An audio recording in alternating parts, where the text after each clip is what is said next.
Hello, everyone, and welcome to the Talent Gap Fireside Chat, where we talk about causes of and solutions to the talent gap. I'm your host, Pete Strauss, and joining me today is Will Sweeney. Will is a founder and managing partner at Zavient Consulting. Welcome, Will. Thank you, Pete. Thanks for having me. Well, thanks for being here, Will. Could you give our audience a little background on yourself and your career thus far?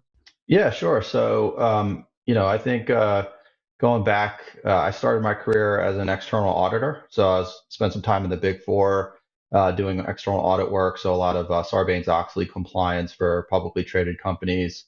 Also had an opportunity to do SAS 70 Type 2 attestations back in the early 2000s, which, most folks are familiar at this point with the SOC 2, but we were doing SAS 70s back then. I also spent some time on the federal side of the practice doing FISMA and FISCAM audits for federal entities as well. So got some exposure there. Very similar to what we were doing on the commercial side of the house, looking at IT general controls from an audit standpoint, and then issuing reports to those federal entities around gaps in those security controls for remediation purposes. From there, I moved into more of an internal role. So I spent several years at Comcast in their assurance and advisory team. Again, a little bit of SOX, but kind of more focused on doing advisory engagements for Comcast and its telecommunications facilities, looking at the uptime of devices, the repeat trouble calls, things like that. And then also had an opportunity to work on the team that was part of the NBC Universal acquisition. So as part of that acquisition process, looking at the SIMs between both of those companies and then identifying one SIM for both of those companies to use, and then helping to build rules around that particular SIM. So a lot of experience there working in telecom as well. And then from there, spent several years at IBM in their global business services consulting group. So my role there was as a data security and privacy expert, helping companies to assess where they are in terms of the maturity against some information security or compliance requirements like HIPAA or ISO 27001, and then helping to implement controls and a framework consistent with those requirements, and then acting as the main point of contact between IBM, its clients, for all internal and external audits. So that's a little bit about me and my background. Zavient, I founded a little over 5 years ago. So during my time at IBM, I was working quite a bit on HIPAA compliance. And one of the partners reached out to me and asked me to take a look at this new thing coming out called the GDPR, and wanted to go see if it was something that we needed to consult with our clients on, and whether or not it was something that there was some risk around. Went out and started to learn about the GDPR, and quickly realized that this was going to be a lot of work for companies, and that companies were very underprepared and to be able to actually comply with those requirements. So towards the end of my time at IBM, I was actually helping companies to figure out how they could get to a state of compliance with the GDPR, working with IBM's general counsel and helping to build the strategy around how we would provide that service. That was a lot of the impetus. Was I thought that there was going to be a lot of new data privacy regs which carried some significant teeth to them, where companies could be fined for non-compliance. And I thought, given my background in security and this new experience I had with privacy, I could leverage that into a business opportunity. And that's really kind of what Zavient has been built upon. And we've been providing services across both data security and privacy to our clients for the past several years. Very cool. Do you work primarily more with more larger enterprise clients or smaller companies? Do you have a specific focus? When we first started out, obviously being a new company, we're very opportunistic. So we were fortunate to have a larger company that we were working with, that we had a multi-year relationship with very early. But we were kind of just still, we were still seeing the tip of the iceberg as it pertained to these requirements. So some of the smaller companies were really not in a position to take it very seriously. But those companies that did have a customer or a client that required them to comply with these requirements, they really didn't have a choice, right? So our client base really has ranged from small and even mid-sized companies up to enterprise-sized clients that have to comply with these requirements. For the most part, I would say 90 to 95% of those clients are, for some reason, regulated based off of the data that they're processing, or they have some contractual or customer obligation that they have to satisfy, and they really have to endeavor to put these things in place. Awesome. Yeah, that makes sense. Yeah, so yeah, I've been recruiting in the GRC and by proxy privacy space now since 2014 or so, and I've seen a lot of things happen within the industry, and especially from a talent perspective, I think there's kind of always been a lack of senior auditors. That's one thing that I've noticed. The consulting firms have been struggling to find people at that level. It seems like for as long as I can remember, and it's always been pretty much a cannibalistic type of hiring.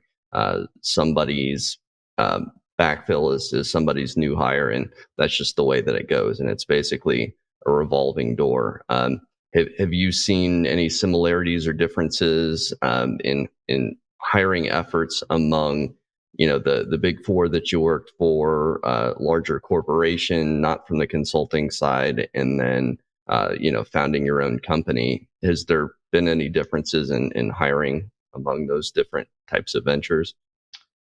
Big time. I think you really take for granted when you work for some of these larger companies, the budgets that they have for recruiting, going to campuses and doing recruiting, having the ability to invest in people at a very early stage and give them a well-defined training and curriculum associated with getting them from where they are today to kind of the next level in their career.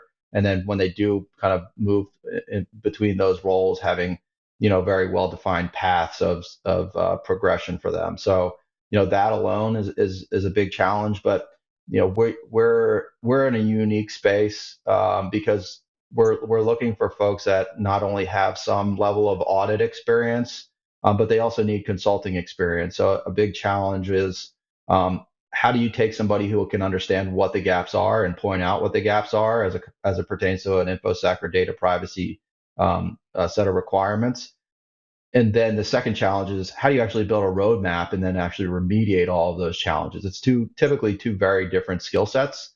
And then you add on top of that the fact that we are a small company. We don't have the recruiting budgets that the larger firms have, and you're really trying to attract top level talent who can come in and hit the ground running.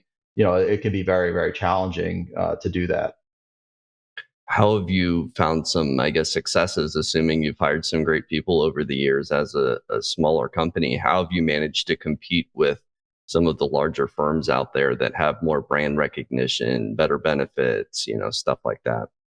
Well, I think um, we're very competitive, right? So I've always taken the approach of if you really want good people, you have to pay good people very well in order to attract them to the business. And you've got to give them really good benefits and give them something that makes it very interesting. And you have to have a compelling story about what you're doing. And smart people want to learn. So if you're doing something that's a little bit on the edge, some people are attracted to that right out of the gate, and they want to do kind of something that's pretty new and challenging. So that's definitely been part of the process. And then another part of the process is we're not the big fours of the world. We're not the big consulting firms of the world. We're not so worried about eking every little billable hour out of everybody. We really want people to come in here, bring value not only to our clients, but to the company and help us to grow as a company. And we don't want people to get burned out, right? And I think when you're in that environment where you're in a big four or a big consulting company, you can kind of feel like a cog in a wheel where you're only as good as your last utilization report. So I think we're pushing people to, come in, take on some very real challenges, be excited, be passionate, take ownership over their career. But we're also doing it in an environment where it's very collaborative. We try to be very realistic about work-life balance. We are a remote first workforce. I think that plays to our advantage because people, very much in this space want to work remotely. But at the end of the day, you're right. It is still a challenge, and I don't think it's unique to us to bring the absolute best talent to bear for the clients because you want to produce that most positive outcome for any engagement that you work on. Yeah, you make a great point about top performers really needing to feel engaged. People that are intelligent, they need to be intellectually stimulated to keep them sticking around. And one part of the talent gap, as they say, uh, I think is less talked about is the retention piece. Um, which, if you're having people leave every 6 or 12 months, you're spending a lot more money on recruiting than somebody who's holding on to people for 2 or 3 years. Do you have any best practices that you've employed over the years to keep people sticking around? I wish I had a silver bullet, right? Like I wish I had like the right answer to this question.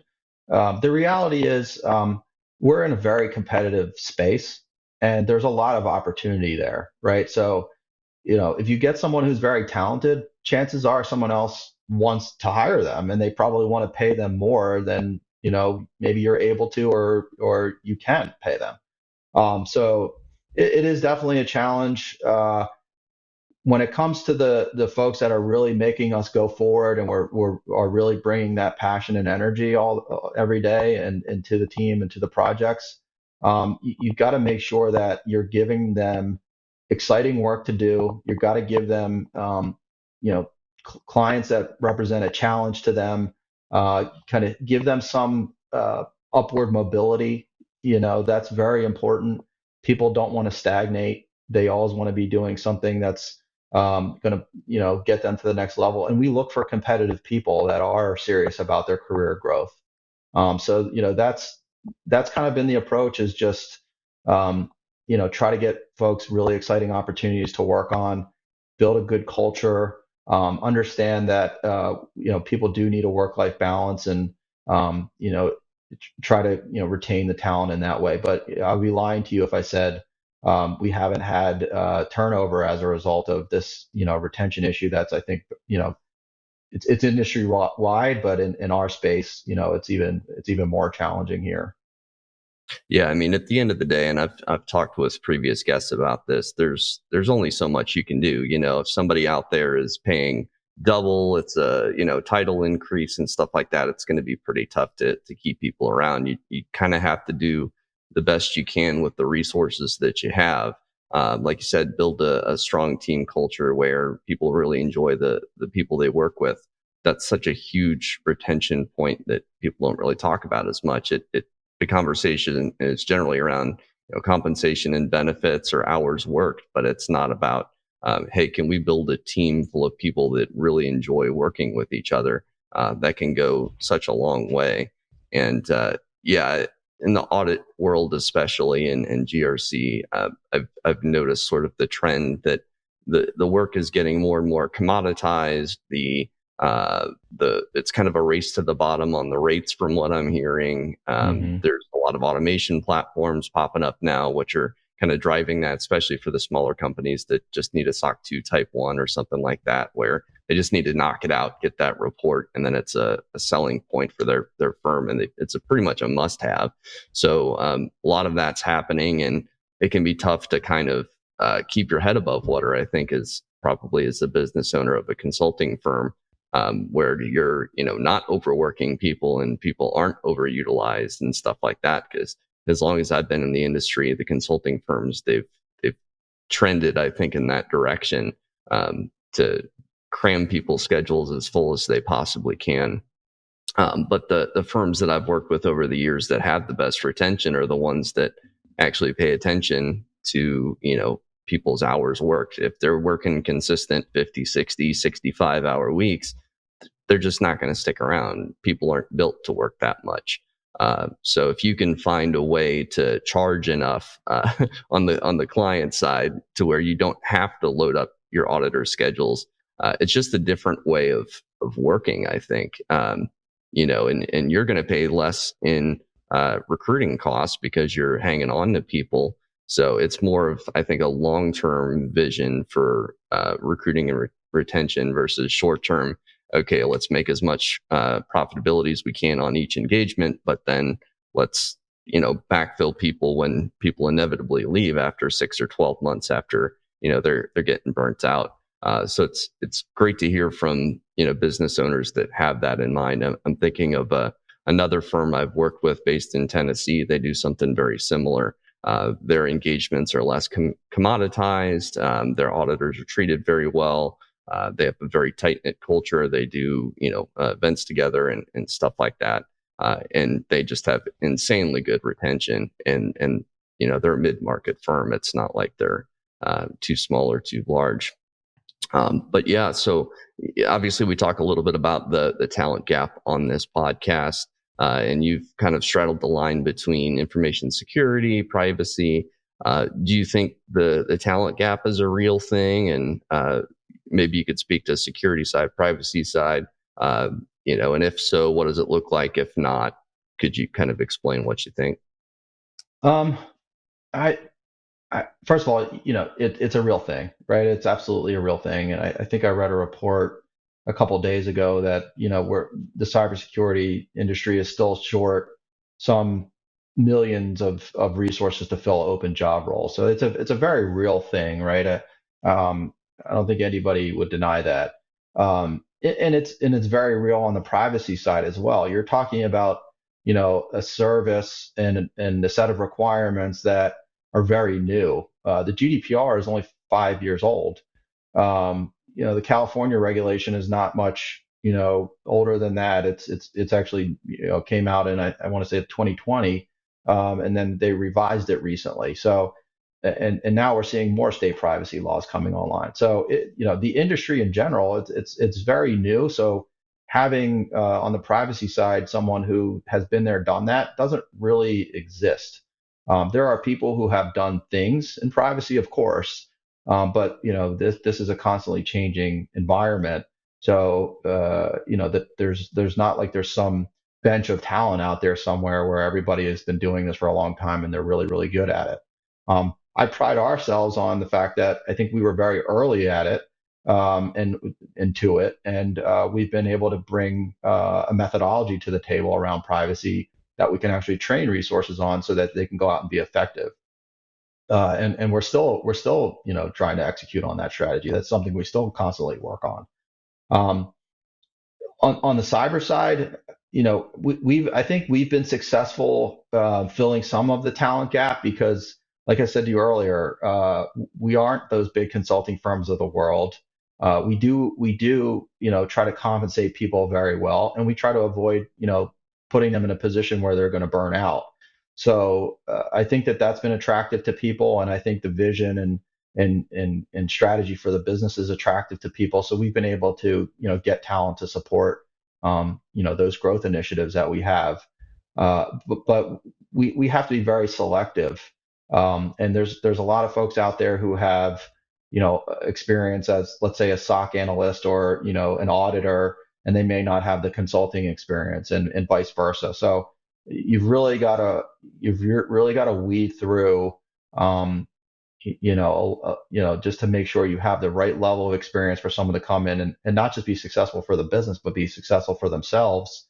And the fact that you're already dealing with a very small pool of talent to begin with makes that even more challenging.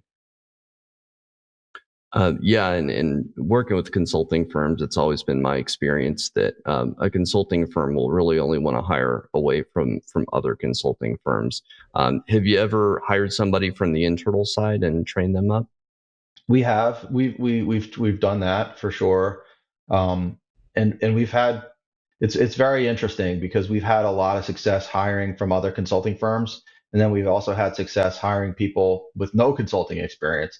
I think it comes down to the individual in a lot of cases and what drives them and what they're motivated by, and their ability to learn and their desire to want to learn.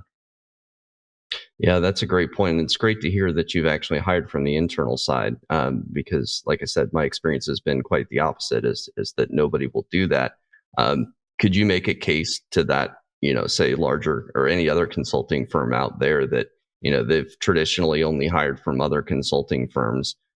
What would you tell them to look for, I guess, in an internal candidate? And the reason I ask, or with internal sort of audit experience or working on the corporate side, reason I ask is often the pushback I'll hear about folks that don't have the consulting background is they can't handle the pace, quote unquote. or they don't have experience working with clients. But I've talked to so many people that they've worked on the internal side, but they have exceptional communication skills. I can tell just by talking to them that they would be excellent with clients. They're understanding, they have a good emotional intelligence level and stuff like that. So could you make the case for hiring somebody from the internal side? And maybe as a follow-up to that, like, what do you look for in that person? You need someone who, if they're going to be leaving an internal role, um, first of all, if they're in an internal role, chances are they probably have a lot of experience doing whatever it is that they're doing at the company that they're at. So they may be hyper specialized. So if you have a client that has a need in that specialization and they've got experience implementing it successfully in an enterprise or in an organization, there's a lot to be said for that. You're getting someone who understands the dynamics and inner workings of a large company, who's got a lot of experience working on that particular thing, and probably has faced some challenges that maybe the clients that you're going to be interacting with have faced. And then from there, I think it's really just a question of, I think pace is a good point. I think you bring pace up.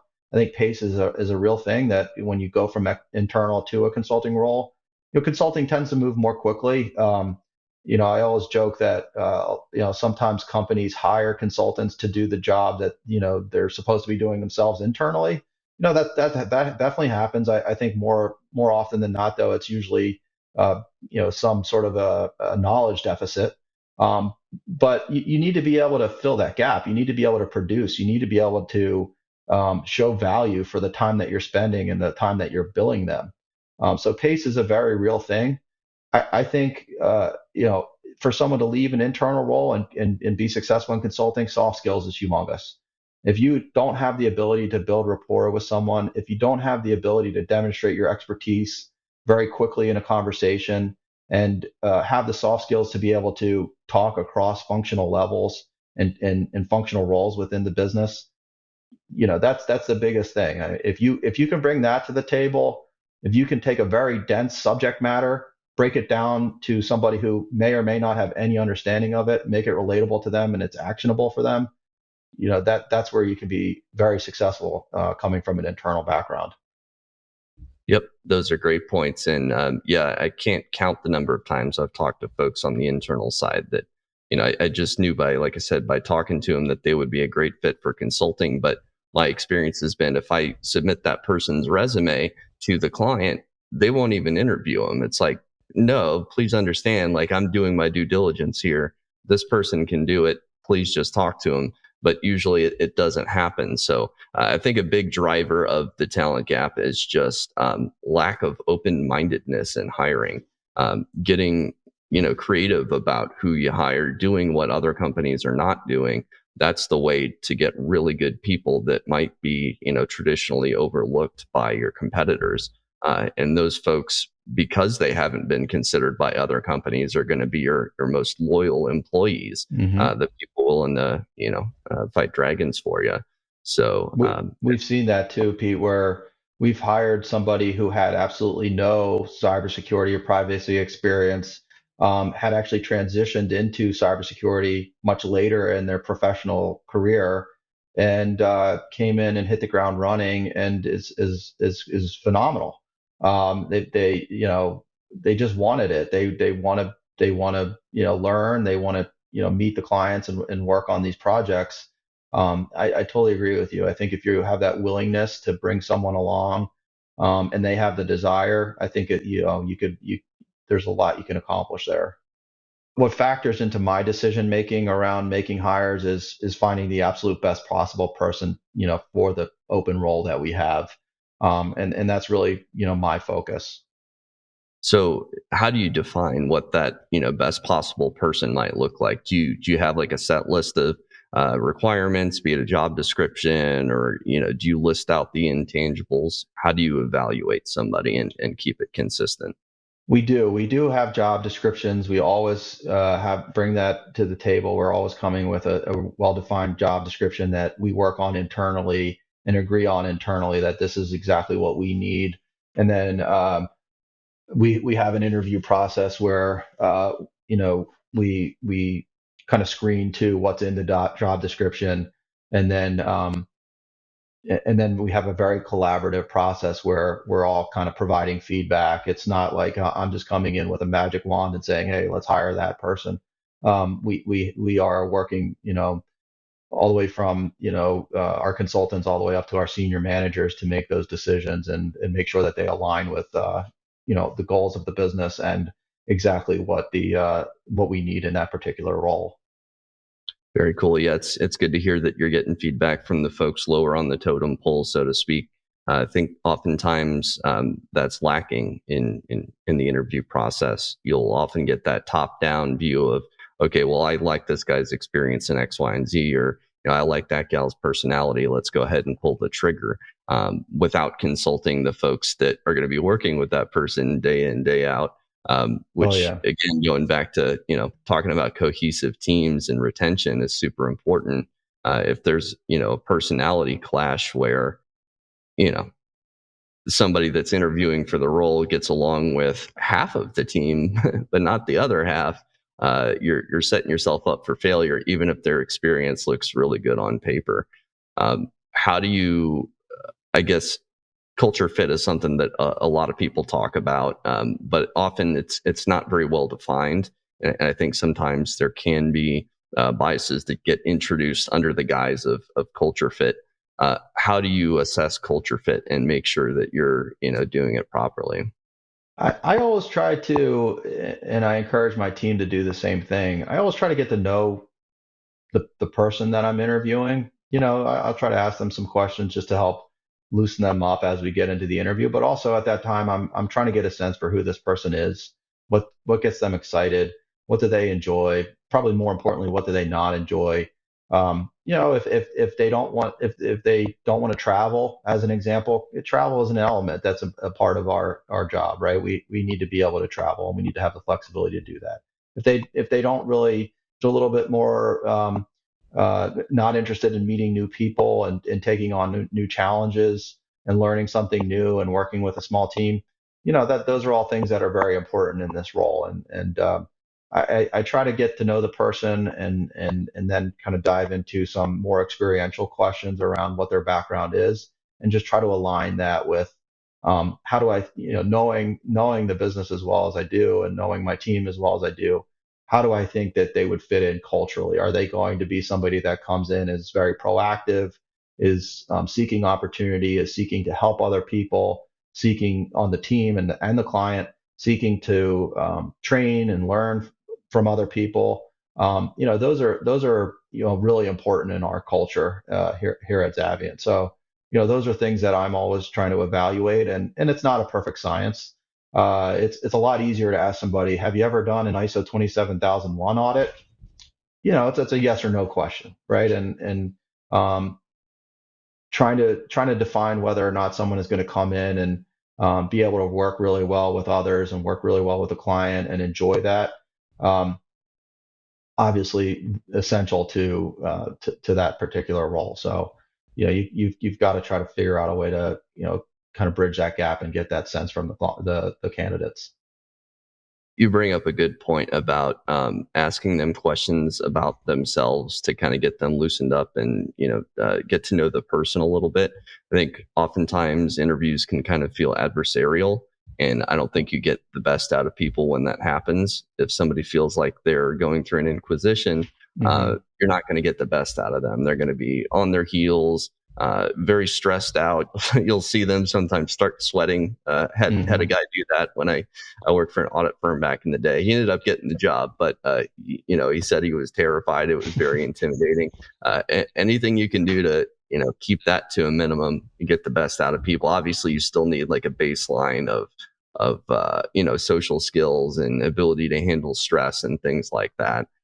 So but Hmm. maybe don't purposefully input a extra stress or extra nervousness into the interview. It sounds like you've had a lot of great experience in hiring some great people over the years. Can you think of any, I guess, examples of successes that you've had in building teams and what you did right in those situations? Man, I feel very fortunate all the time that I've been able to get some just absolutely stellar folks in here who mean well. They're good people. They work hard. I feel very, very fortunate that we've been able to do that. Um, I think uh, it's as much enabling their success as giving them giving my team uh, the tools to be successful, and also the freedom to go out and learn and take on new challenges and express those challenges that they want to take on. So I'm always we meet very regularly as a team to understand where we are with the projects. What are some of the issues that we're dealing with on the projects. What are some of the additional learning opportunities that you need.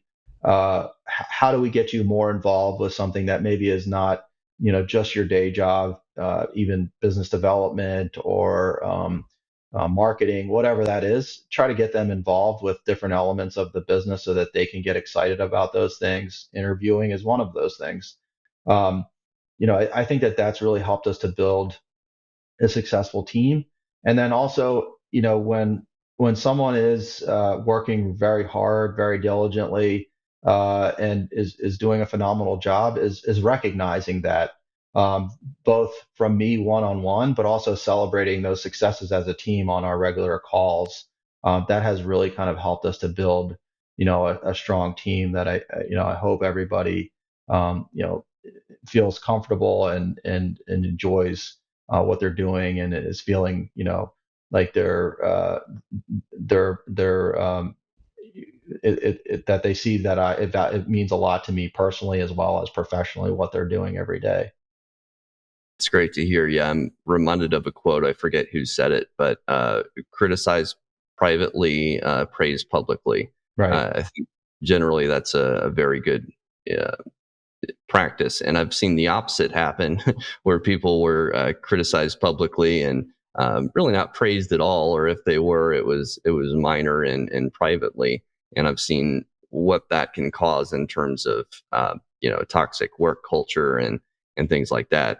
One thing I've noticed is that with the best hiring managers that I know, they're usually the folks that are the most engaged with their team, that actually seem to care, that it's not just about each person being a number on a balance sheet. It's really more about and obviously that's a factor. You want to run a profitable company, but you also being involved in the team to a greater degree than an annual performance review or whatever it may be.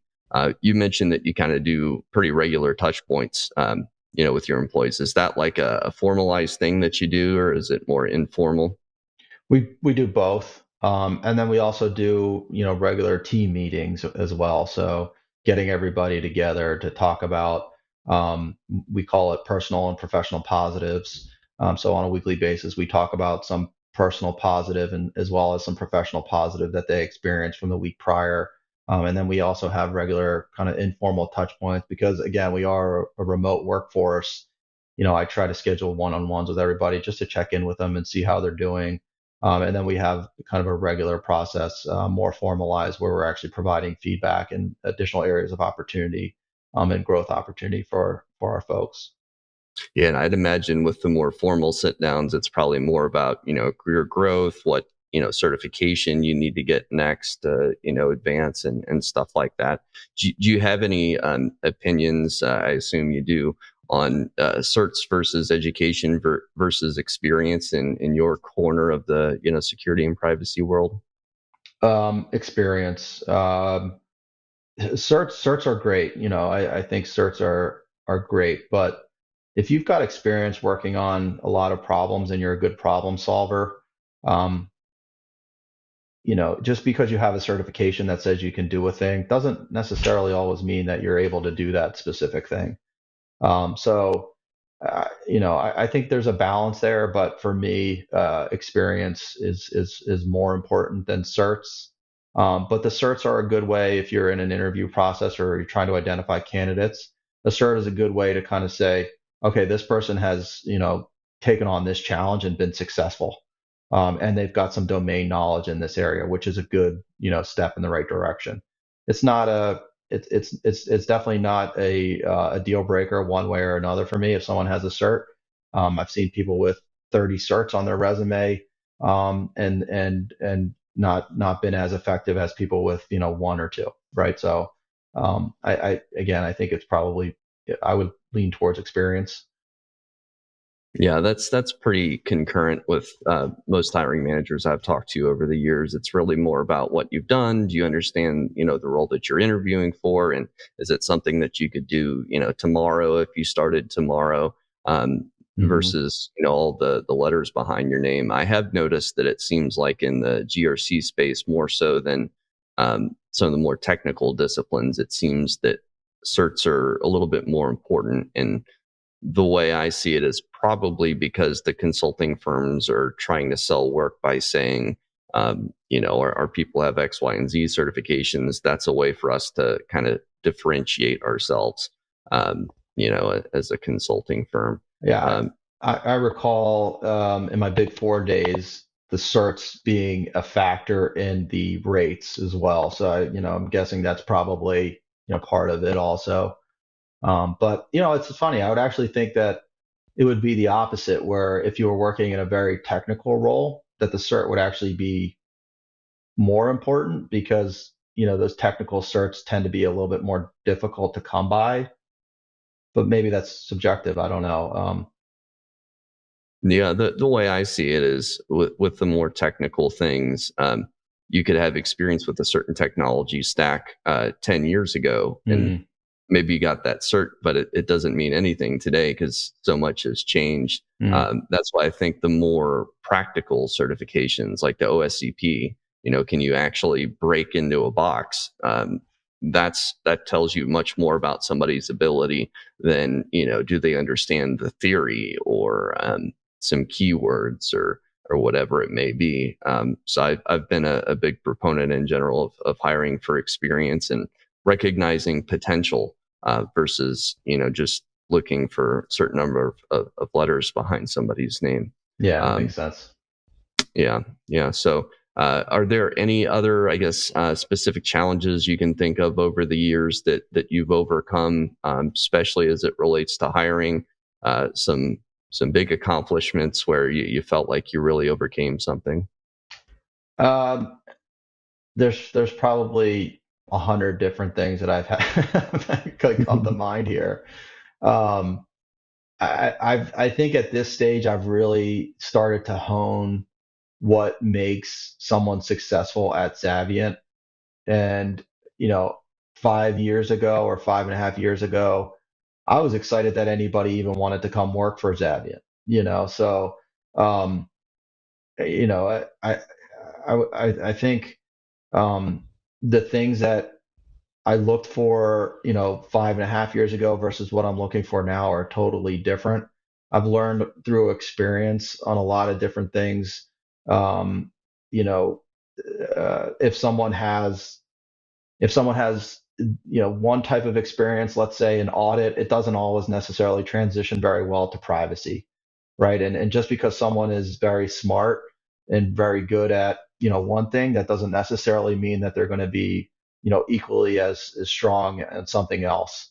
Um, and I think at the outset, I tried to find people who like maybe a little bit more generalist as opposed to a little bit more specialized in particular areas.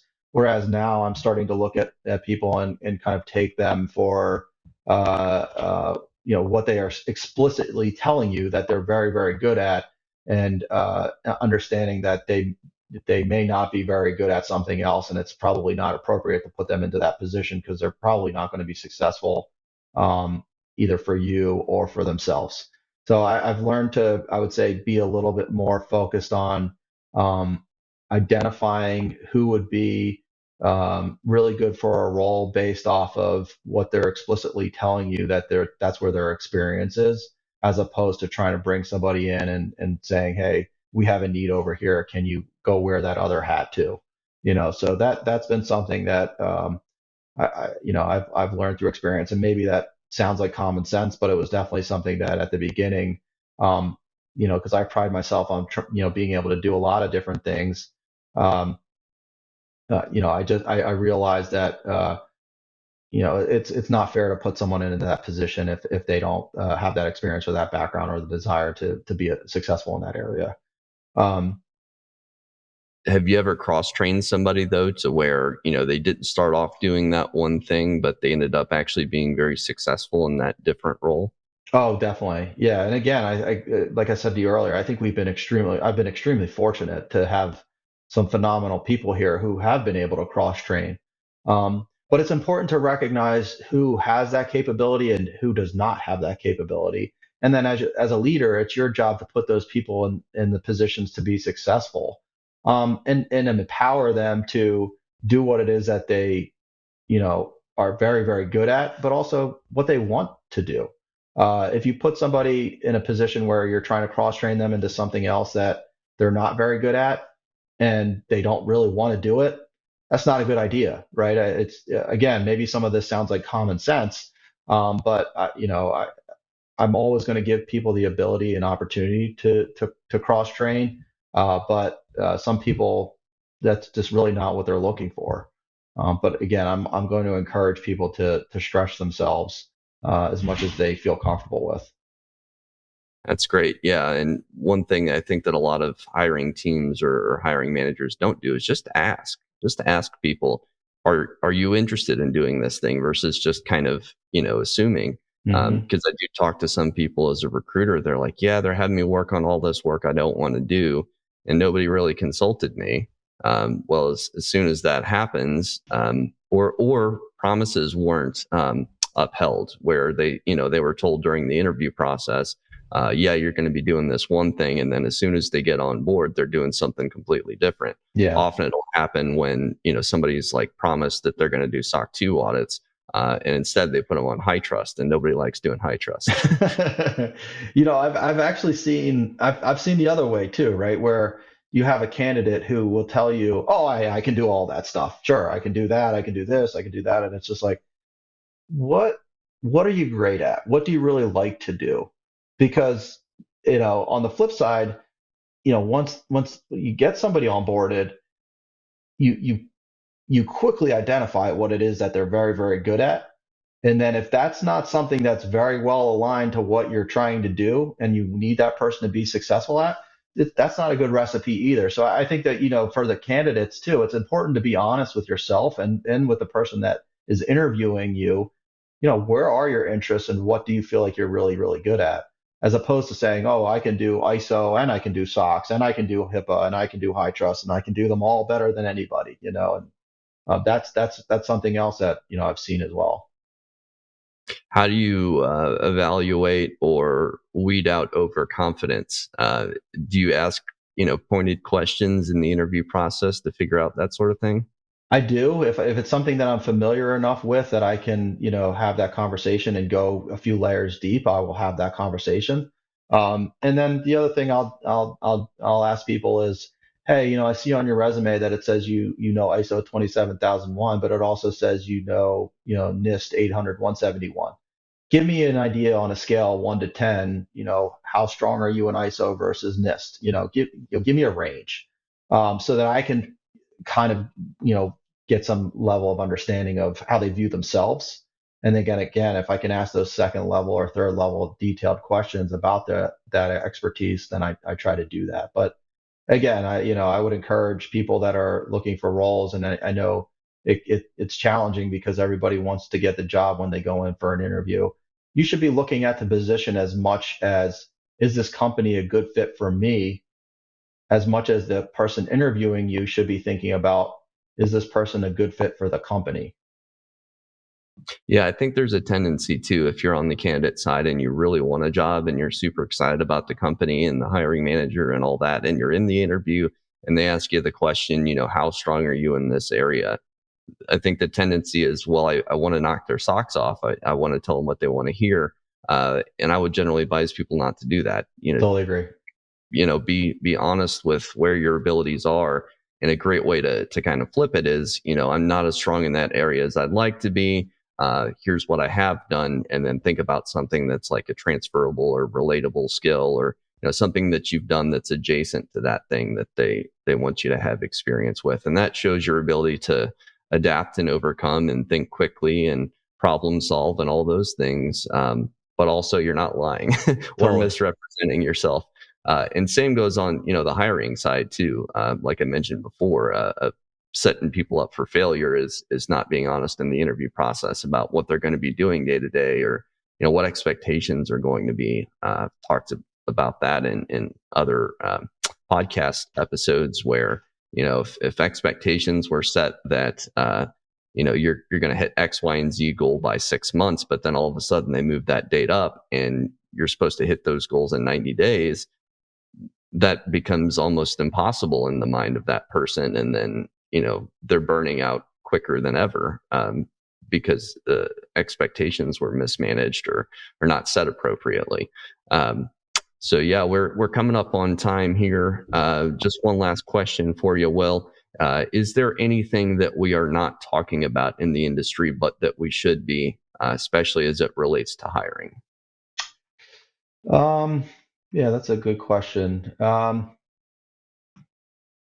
I think your comment earlier about hiring someone from an internal role, it just kind of makes me think that people are maybe a little bit hypercritical of who they're hiring and how they're hiring.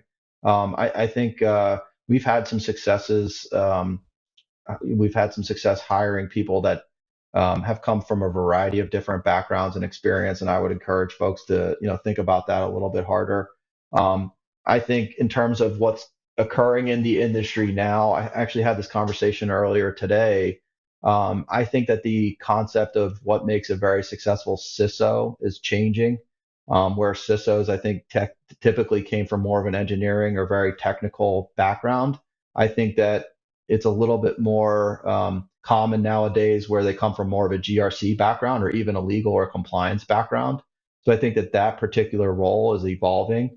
And I think that trend is going to continue to change.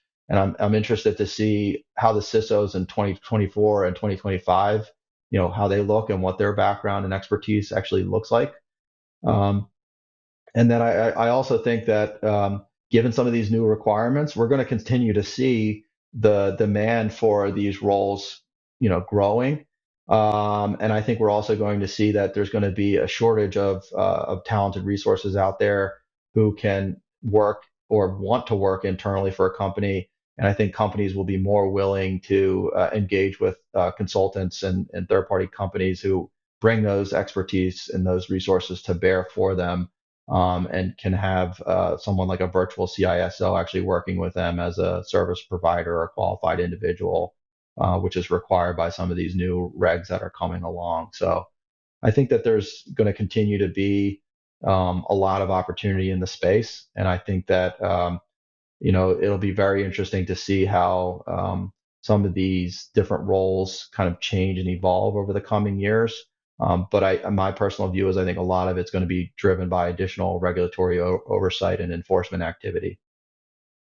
Yeah, I recently heard that there's some new regulation coming down the pipeline, what to do in the event of breaches, new requirements for reporting and timelines and things like that. And I'm sure those things are going to drive the compliance and regulatory side as well. And, like you said, CISOs and anybody in the consulting world, the importance of being up on the latest and greatest coming down the pipeline, finding people that are adaptable, and maybe they don't know this one thing, but they worked on something similar.